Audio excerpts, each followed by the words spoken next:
I think berberine is a beautiful thing, and dihydroberberine is even better. It's a modified berberine, which you need a lot less and works a lot better, but it's not it doesn't take the place of GLP-1. Like, GLP-1s are the closest thing to a silver bullet when it comes to fat loss that humanity's ever come to.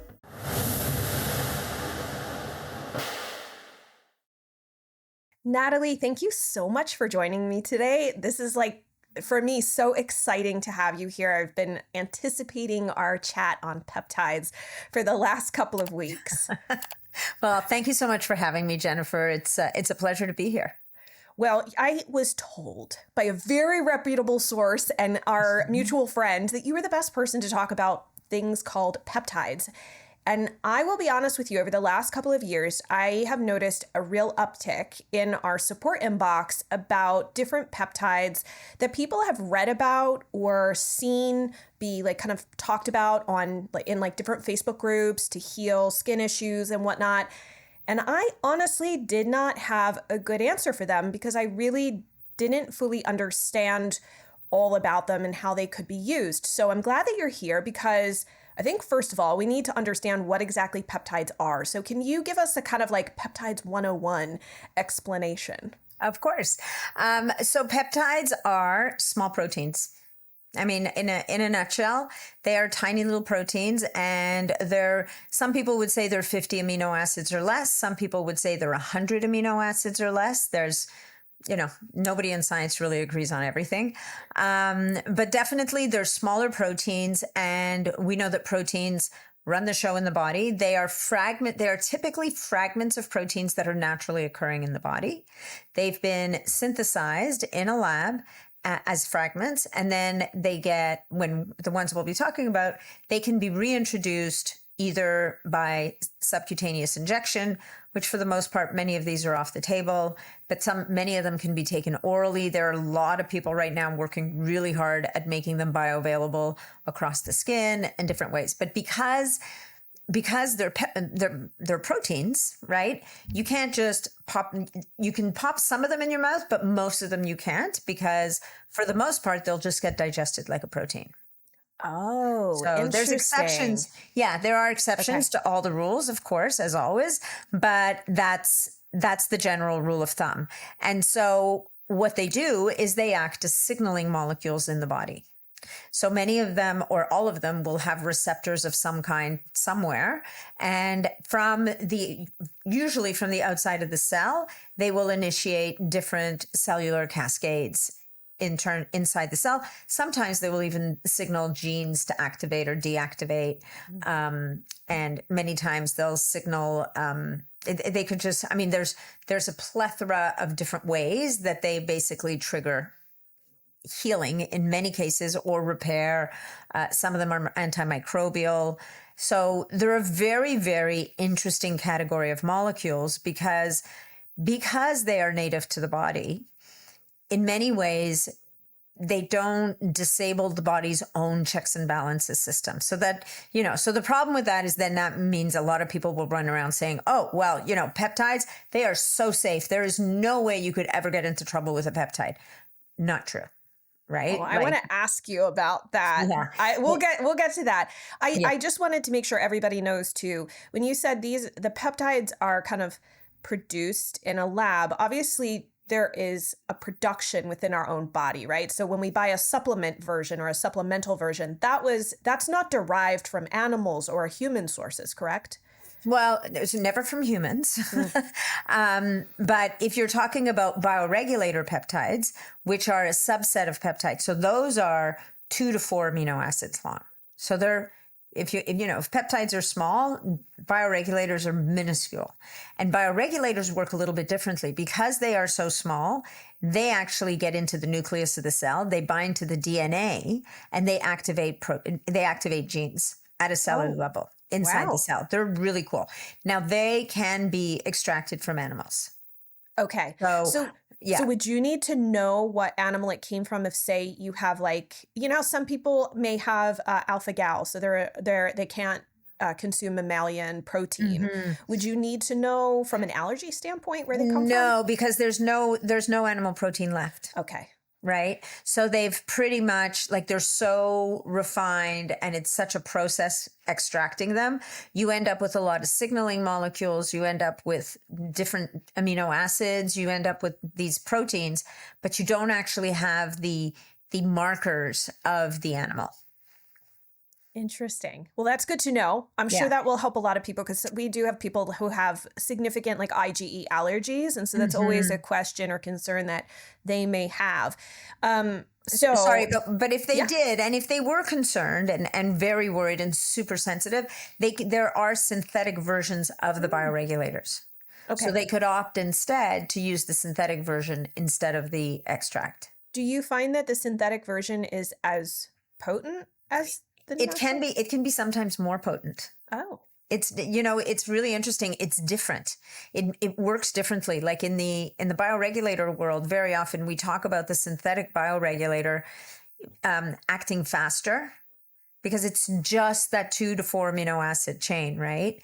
Whereas with the extract, you're getting the 2 to 4 amino acid chain, but you're kind of getting a whole entourage, if you will, of other signaling molecules. So on the one hand, they might take longer to act, but there's a narrative in the literature that says that the effects might last longer. This episode is brought to you by my line of professional grade supplements called NutriQuel. I crafted these supplements especially for those struggling with chronic skin rash issues and base the formulations on my extensive research and clinical experience in my private practice. They are made from the highest quality ingredients and tested to be free of different allergens so that you can support your gut, liver, and overall health with the formulas that I've found work best for my skin rash warrior clients without triggering a flare. I'm excited to share them with you, so check them out at quellshop.com and use the coupon code GET15OFF to get 15% off your first order. I'll put a link in the description below, and now let's jump back to the video. So, generally speaking, are these considered both peptides and bioregulating peptides, I guess both little groups or camps, are they considered safe? I know there's I was reading on the World Anti-Doping Agency that, for example, BPC-157 is actually one of the 50 unapproved substances, or it's a category of unapproved substances. And I was like, this is confusing because you can go on websites and purchase these. So what's the deal with that? Yeah. I mean, I'll play both sides of the fence. Sure. Right. On the one hand, probably with BPC-157, there would be a lot of people that would say there's not enough human research. There's not enough double-blind, placebo-controlled human studies. The truth of the matter is there's actually an increasing amount of human research. Like there are studies that show that it can be magical for Crohn's and colitis. There's a growing body of evidence in human research. The challenge is, the athlete, the whole performance side is a bit tragic, right? Because in many sports, you have athletes that are very prone to head injuries. And certainly in animal studies, BPC-157 was shown to protect from TBIs, which is, it's a tough one to rationalize. It is not a performance enhancing drug in the sense that it's not like the steroids that athletes have been busted was it steroids or whatever it was, the performance enhancing drugs that they were using. They could enlarge your heart. They could cause a heart attack. They caused androgynous features to develop, like all those things, right? BPC-157, there's none of that. It doesn't increase performance. All it does is it would help the athlete to recover faster between workouts, right? Because what it does is it helps with healing. It helps to trigger healing cascades for soft tissue and even bones in the body. So, so on the one hand, you're like, well, they are research chemicals. We don't have 100% clarity. We could know more. And on the other hand, you're like, if you look at the list of benefits and then you look at some of the things that are approved for athletes to use, which are actually bad for them, you're like, I'm kind of struggling here to kind of make sense of this. But, hopefully that'll change over time, because I know I think it was New Zealand. I want to say it was New Zealand or Australia. There was a rugby team that was using BPC-157 because it was helping them to recover and it was helping them to train, and they got lambasted. Like they got into big trouble. So, and I gather they are able to test for BPC, which is interesting because it doesn't stick around for very long. So we'll talk about BPC in a moment. I think we should probably start with the GLP-1s because obviously that's the thing everybody's talking about. What exactly is this? I mean, obviously people know Ozempic and semaglutide, and now there's a bunch of others. And my understanding initially was that it was a prescription drug, but then now I see ads to be able to maybe get it yourself on your eye. Like, I am so confused by this whole space. Yeah. So can you share with us a little bit about what is this and how does it work in the body, and anything else you want to throw in there that you think would be helpful for us? Sure. So the GLP-1 category it actually has been around for over a decade, right? It's just that with the introduction of particularly Ozempic and Wegovy a couple of years ago, what the code that the researchers cracked was that they were able to modify a peptide that is naturally occurring in the gut, right? So initially they were able to modify it so that it would last a day. And I think that's liraglutide. What then happened is they were able to modify it, and I think it's by putting a fatty acid on somewhere on the molecule. They were able to prevent it from breaking down for a week. Oh, wow. So they were able to extend its life to 6 days. That's a big deal. Now, what it does and why it's a big deal is because of all the things that it does in the body. Right. So number one, it acts on the center in the brain that drives cravings and what a lot of people refer to as food noise, but actually cravings in general. So for a lot of people and so, the approved use was for type 2 diabetes. Now it's for obesity. And so for a lot of these people, they can't stop thinking about food. They're always thinking about what's the next thing I'm going to eat. Right. And so if we can quiet that down, it helps them to just kind of be calmer about food, right? Interestingly enough, that center in the brain also affects any drive.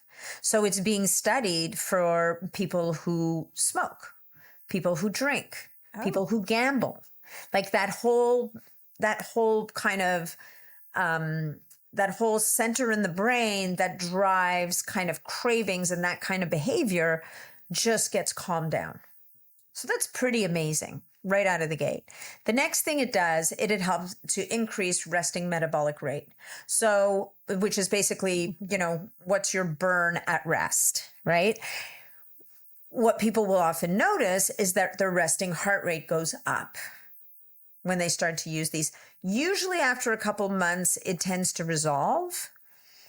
But for some people, you got to watch it. Your heart rate variability often tanks for people who are really obsessed with looking at their metrics. All of a sudden, they're like, oh my God, what happened? Like I used to have this great HRV, now it's horrible.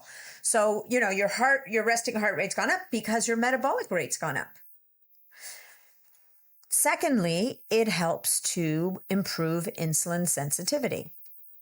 Now we're getting into really, really interesting stuff because a lot of your listeners, I'm sure, have heard about insulin resistance. So this is where your body, your cells no longer respond to insulin to allow the glucose into the cell. So number one, you end up, you're kind of like, you're overfed and starving at the same time because the energy can't get into the cell. You're always exhausted and meanwhile, you're accumulating fat. There's also a mechanism by which it helps to reduce inflammation. And this is the one I know we're going to talk a bit about later.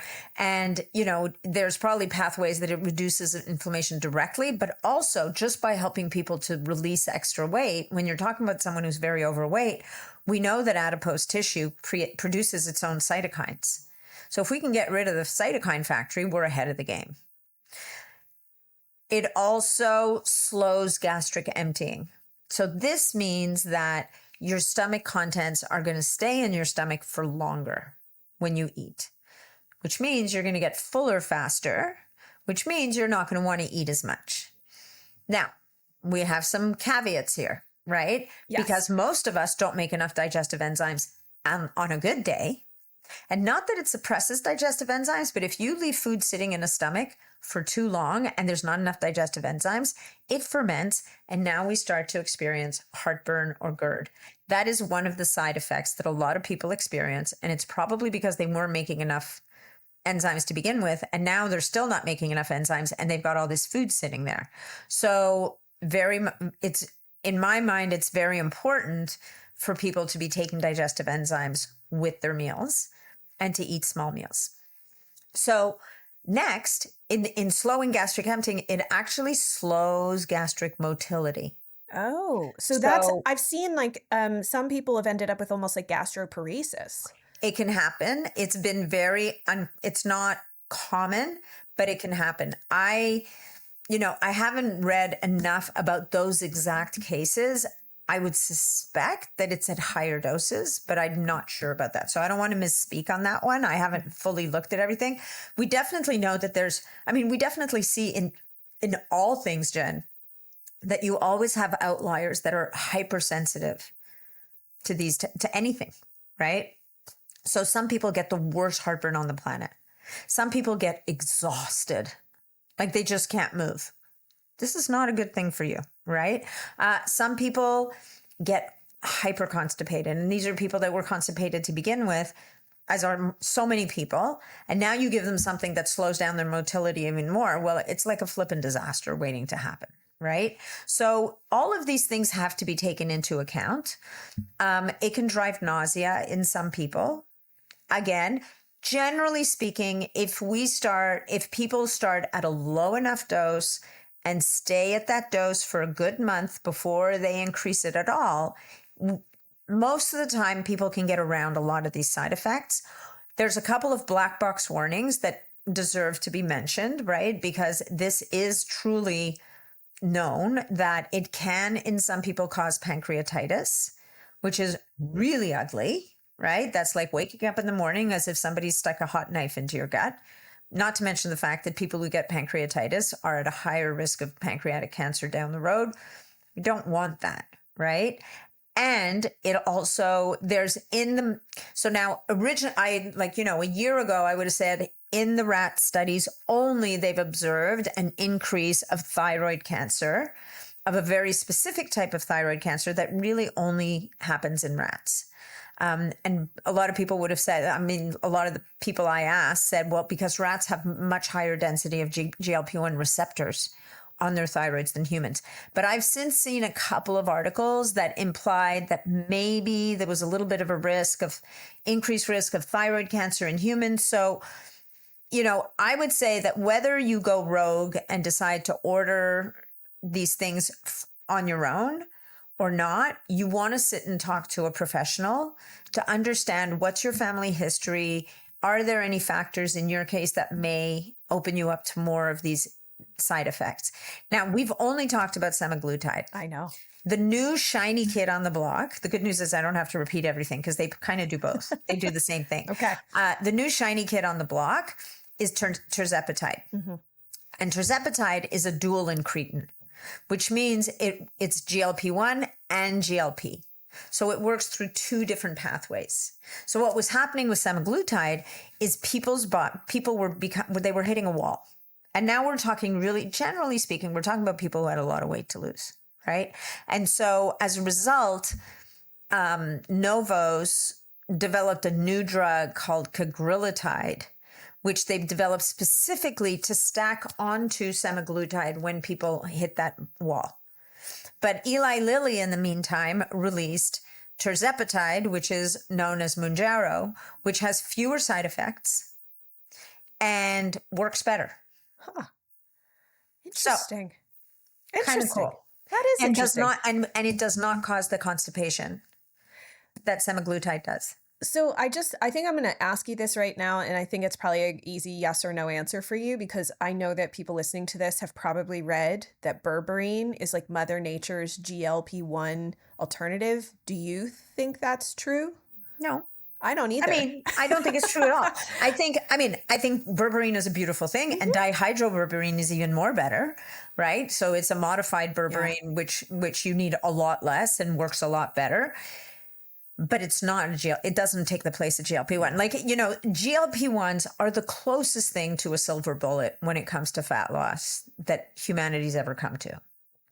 But if you come off of the drug, like let's say you get to your weight loss goal, can you get off the drug and not have the fat return, or which thus, has an inflammatory cascade and all sorts of things associated with it? Like, is this a decision that somebody needs to decide that could be like a lifelong thing? Not if they do it right.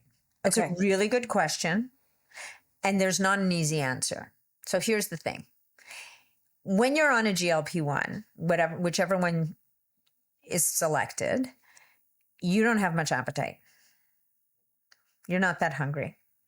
And so there's two camps of people. There's the people who figure out that they can eat they can eat a lot of the junky things they used to love and still lose weight. And they're like, oh, wait a minute. That's super cool. You're telling me I can have not as many as I used to, right? But I can have some donuts with my 700 calorie drink and call it a day, and I can still lose weight. Oh my God, that is phenomenal. The bad news is that now not only are you under-resourced from a micronutrient perspective, right? Because we have all these people walking around North America who are overfed and malnourished. Now you're underfed and malnourished. And so what happens, and this gets a lot of airplay also, is that your body also, in the absence of exercise, your body's sitting there taking stock. It doesn't have enough energy to go around. It's like, what can we burn? It's gonna drop the fat, but guess what? It's also gonna go after your muscle. So that's why you start to see muscle atrophy. Yeah. So I mean, look, a very, very heavy person who loses a lot of weight will lose muscle. It's a thing. Like, it's part of what happens. Might your face get skinny? Heck yeah. Will it correct over time? Probably. Do some people lose weight in their face more than others because that's just how they're programmed genetically? Absolutely. Right? So that's that whole Ozempic face, which thankfully the media's kind of let go of that. But ultimately, the second group of people is getting good coaching and is being told, here's the thing, you have a new job. Your new job is to eat protein first. You want to eat protein like it's your job. And then you want to eat nutrient-dense, energy-light foods. And what are those? Vegetables. You're going to want to eat like veggies. But if you don't have any appetite and you can only eat one thing, you're going to eat that protein. And then what you might do is have a green shake. And you might have a red shake.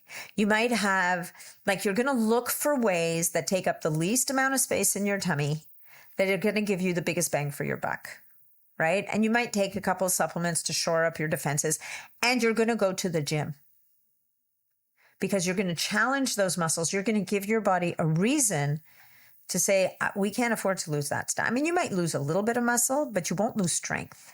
Yeah. Well, also too, as women, well, not just women, it in fact impacts men too, but as we lose muscle mass as we get older, that's also bad for our bones. We need it. Exactly. Yeah. Exactly. Like, you could end up like super frail, right? Because now you're not getting the right nutrients. Right. You're losing your muscle. You're losing your, oh my God. And then you stop taking this stuff and you haven't built any new eating habits. You haven't built any new routines in your life. You haven't changed your lifestyle.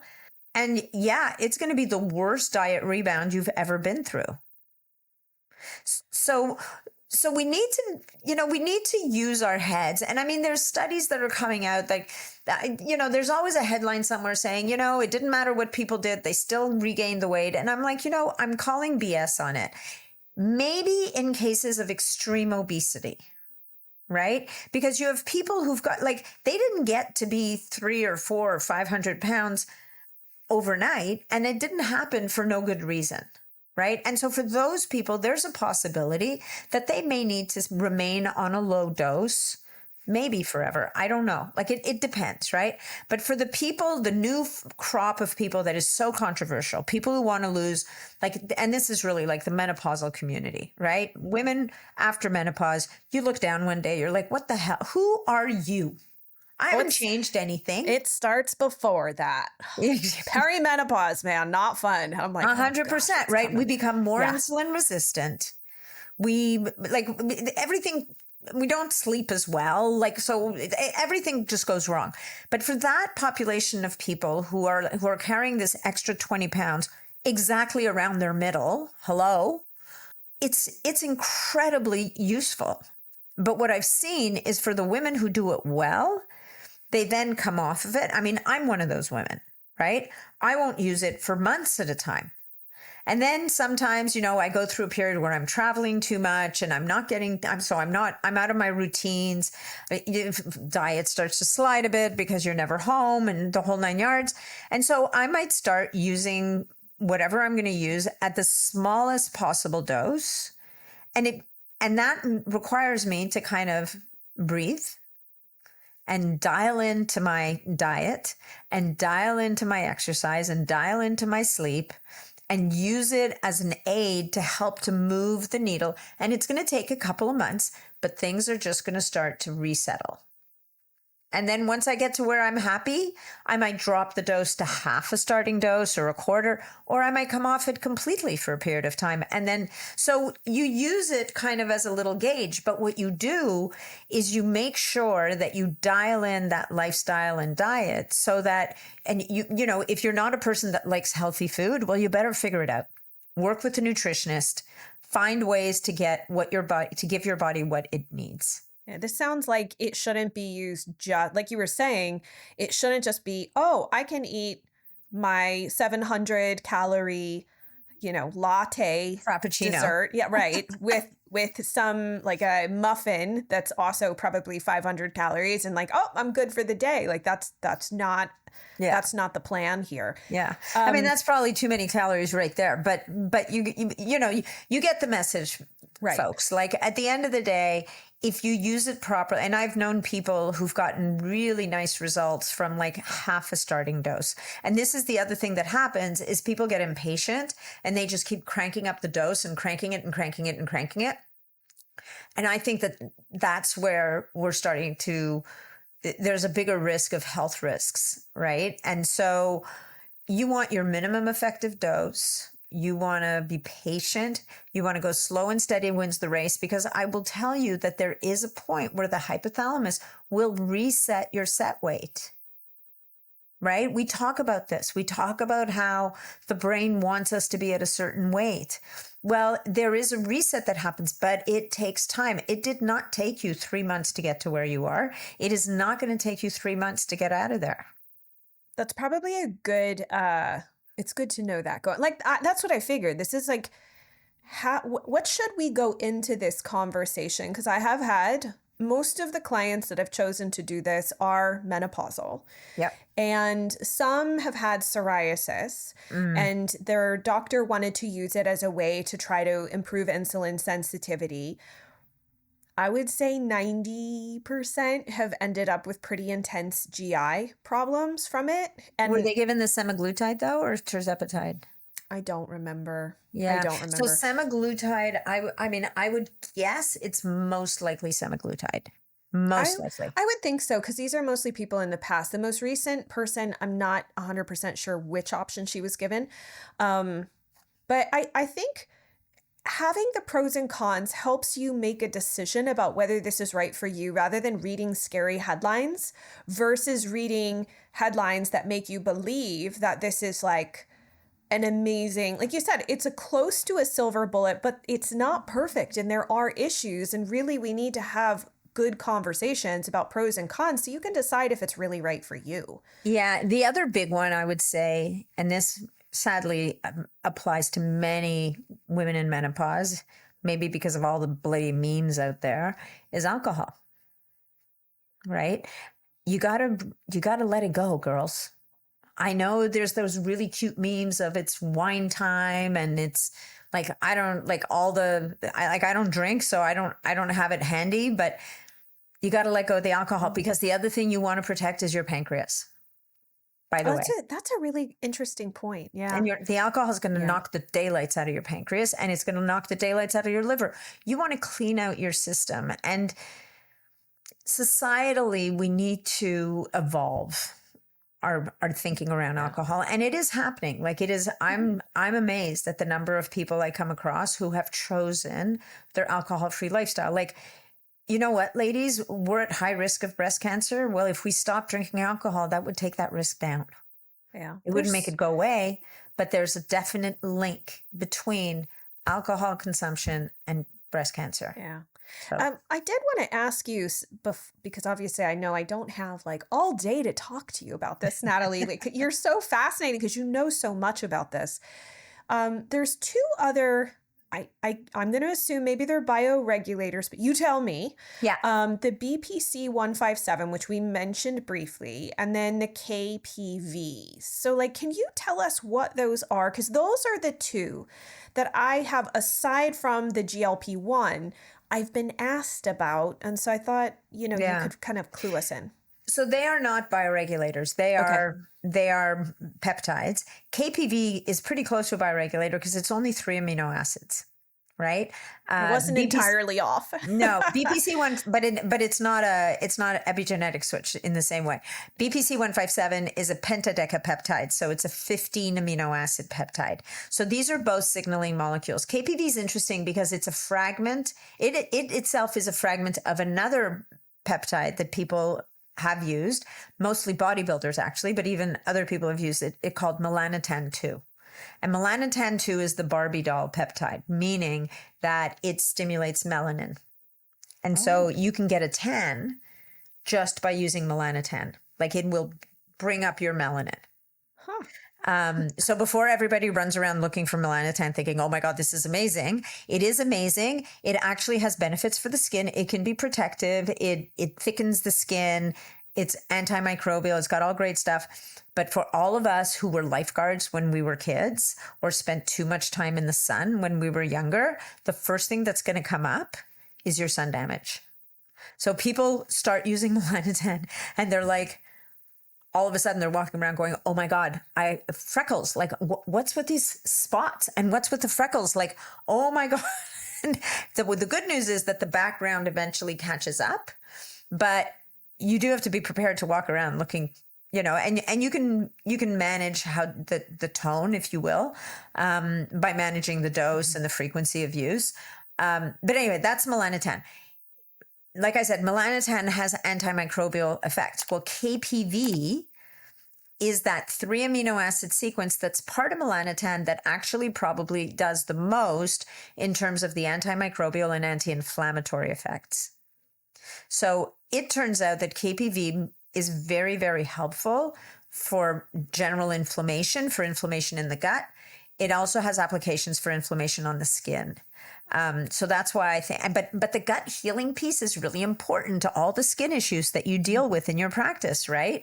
And that's why BPC-157 and KPV are going to come up a lot, because BPC-157, even though we talked earlier about all the benefits it could have for athletes, its superpower, and what it's really the most known for, well, maybe second most known, is it heals the gut. It helps to heal a leaky gut.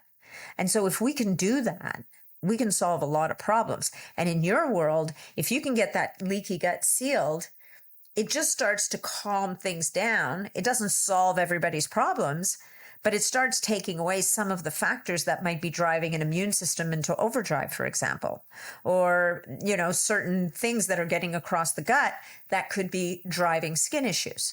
So we do see sometimes when people use BPC-157 for gut issues, if they had some skin stuff going on, sometimes we see a resolution of the skin issues. I appreciate you said sometimes we see, because it's not foolproof. Well, no, because there could be another reason. Or you could still be eating the foods that's damaging the gut, or doing the thing that's damaging the gut. So that analogy that I used on another podcast that you like so much. So now the good news is you've got a bailer and you're bailing the boat out. So you're not sinking, but you're still taking on water, right? Yeah. So the cool thing about BPC-157 is it can help people to feel better even before they've massively made the changes they need to make. So we hope that if they're going to feel better enough that they're going to say, okay, I want more of this. What do I need? What else do I need to do?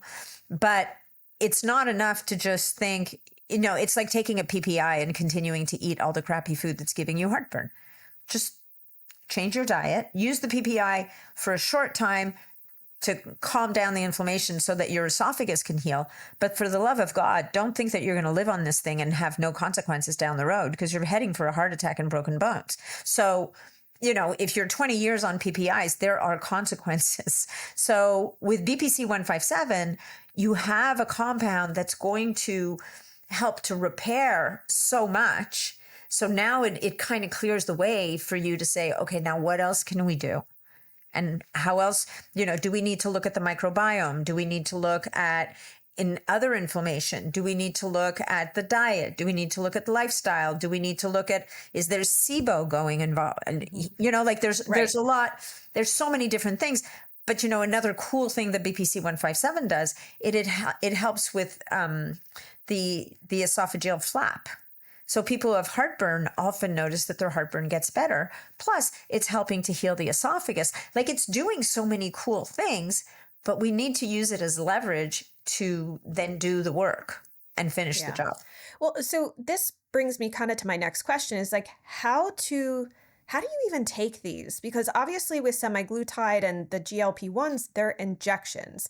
And I've looked at some things online that have said, and you actually alluded to this, that because they're amino acid sequences, if you take them orally, they'll be broken down as if it was food. So do you find, so that's my question. Yeah. So not all of them. Some of them get a buy. Right. So what do you think so taking something orally as a supplement versus an injection, like what are the better options, especially with the BPC-157 and the KPV? So for gut healing, they both can be used orally.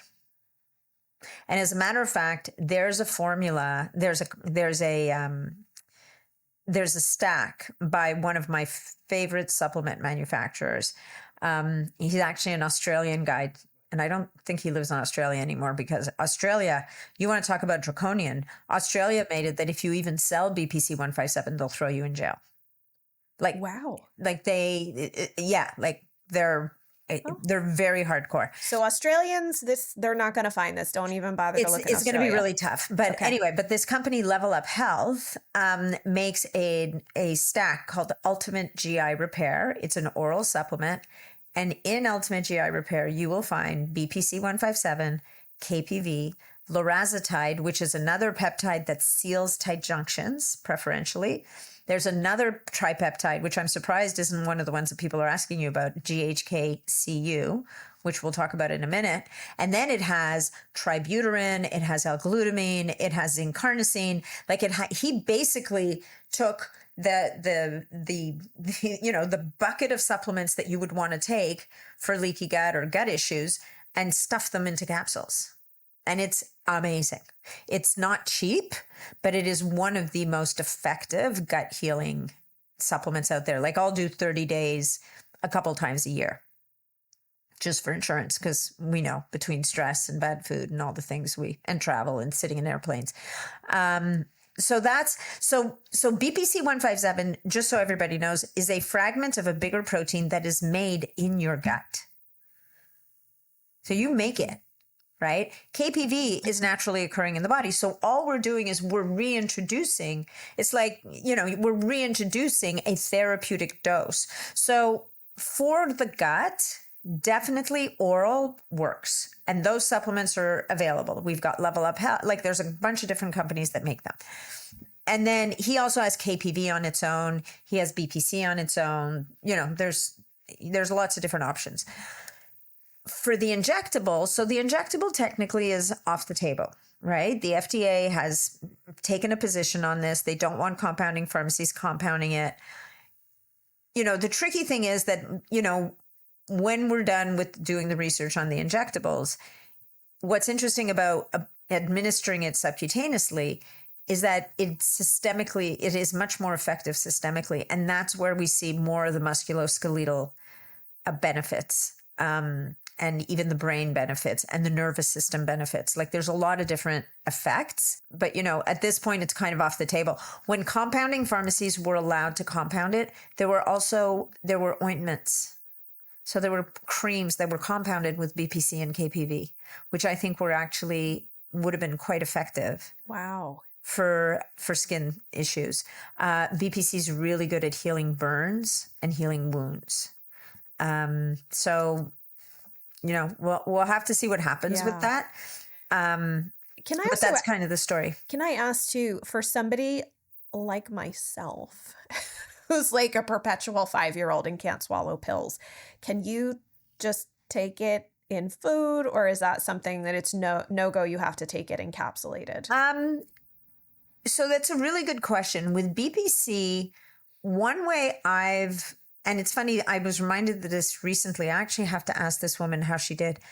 One way that I used to recommend people use it orally if they had upper GI issues, so esophagitis or heartburn where the esophagus is getting really damaged, I would have them put it in aloe vera and swallow it.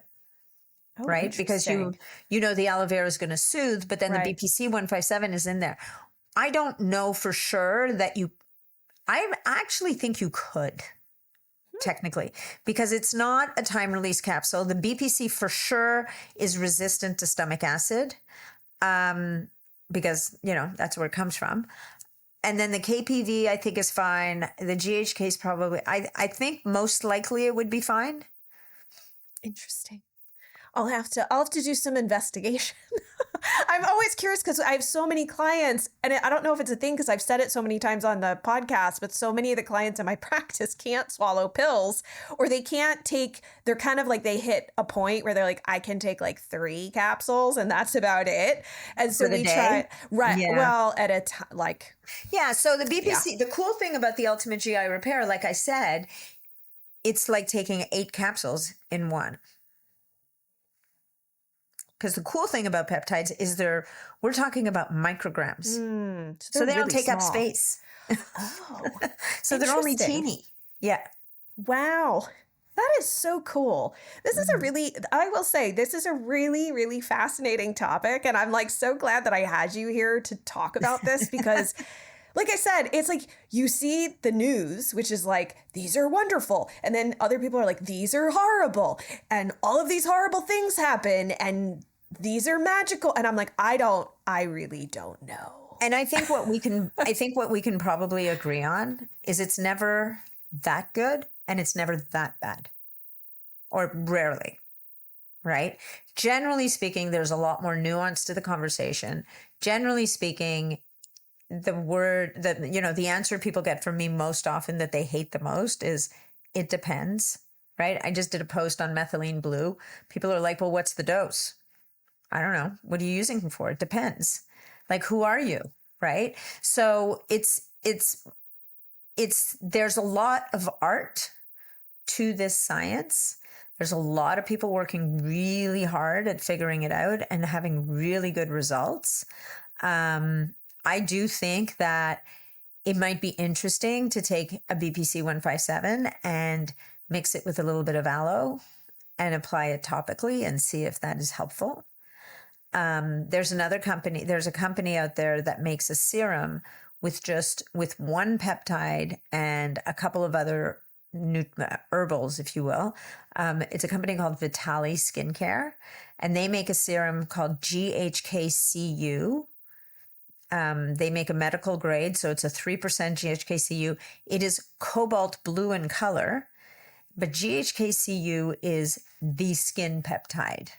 Now, it turns out that GHKCU is a 3 amino acid peptide, and it flips over 1,000 genes back to their more youthful setting. It is incredible for wrinkles. It is incredible for it stimulates the production of collagen and elastin. It's incredible for reducing scarring when somebody is healing. It helps heal the gut. It's anxiolytic.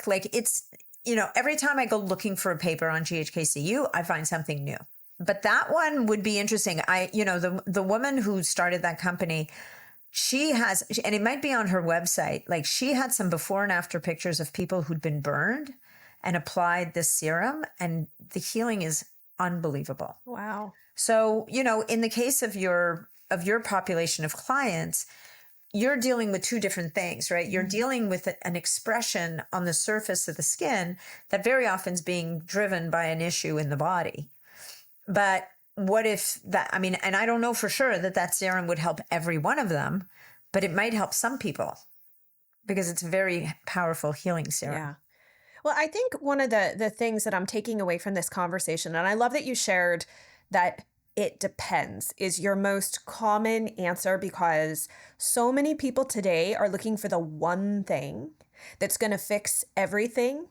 And I've just basically gotten to a point where I'm like, if you're looking for the one thing, you're not going to find it. And you're going to just find, what you will find is chronic disappointment, because there's usually not just one thing. Now, while yes, like I'm going to share some papers too in our, the show notes for this podcast, because I was looking around for things that I thought, would help people who are a little bit more science-minded and wanted to learn and dig more into this. And obviously you've got, we'll talk about it in a moment, you've got your podcast and everything, which is an amazing resource, huge resource, by the way. You've been podcasting a long time. I have mad respect for that, because I get what it's like to do that. But this paper did say specifically to the GLP-1 receptor agonists, just said they're pro-inflammatory cytokines, including TNF alpha, IL-6, IL-1 beta, are suppressed by the GLP-1R in immune cells. So they feel like, hey, these could potentially help by boosting anti-inflammatory cytokines like IL-10, which is nice, but it doesn't beget the question of what's causing the cytokine production in the first place. And so it's not a silver bullet in that while it might help your body, as you were saying, give you more runway, make it easier for you because you might have more energy, you may feel better, you still have to do the underlying work. That, if your gut's a mess, if you have a worm infection, you've got candida overgrowth, you're living in a moldy house, you've got a lot of things, or a huge amount of stress and nervous system dysregulation, taking a peptide or bioregulator is not going to fix all of that. And I think I'm not saying that to be, to say, oh, don't do this, but just to be honest, because we're so trained by social media to go, oh, if I just take this one thing, I'm going to get better. Yeah, no, look, you absolutely have to deal with your environment. You have to deal with your lifestyle. You have to address your diet, all the different things, right? And these can be extremely powerful tools. Mm-hmm. And I love that. I love that. Yeah. Well, I want to make sure everybody can find you, because obviously you're on Instagram. I follow you there. I've learned a lot there. You have your own website, natniddam.com. And then is your podcast, is it just longevity, or is it longevity with Nathalie Niddam? It's longevity with Nathalie Niddam. Okay. So they're going to find you on, is it all podcast platforms all the big all the platforms, all the podcast platforms, they will find it. On Instagram, I'm just under my name at Nathalie Niddam. And as you said, the website, and that's where people can sign up for the newsletter. And also I have a membership community that used to be called BSP and it's a long story, but now called Longevity with Longevity community. So awesome. Well, thank you so much for being here, Nathalie. I really appreciate it. And I hope you will come back sometime and we can dive. I feel like we just scratched the surface and there's just so much more to talk about. And I love the fact that you're providing that balanced, we have to have more balanced conversations. It does depend. And I deeply, deeply respect you for holding space for that in a world where it's really easy to just start getting into these crazy promises and claims and all sorts of things. You're holding space for the conversation for people who really want to make an educated decision. And I love that. So thank you. Thank you. Thank you for being here. Thank you for having me, Jen. It's been great. Thank you so much. If you enjoyed this video, you need to tune in to this video next. Then make sure to hit the subscribe button so you get notified as soon as a new episode drops. I'm excited to see you there and dive deeper with you on your skin healing journey.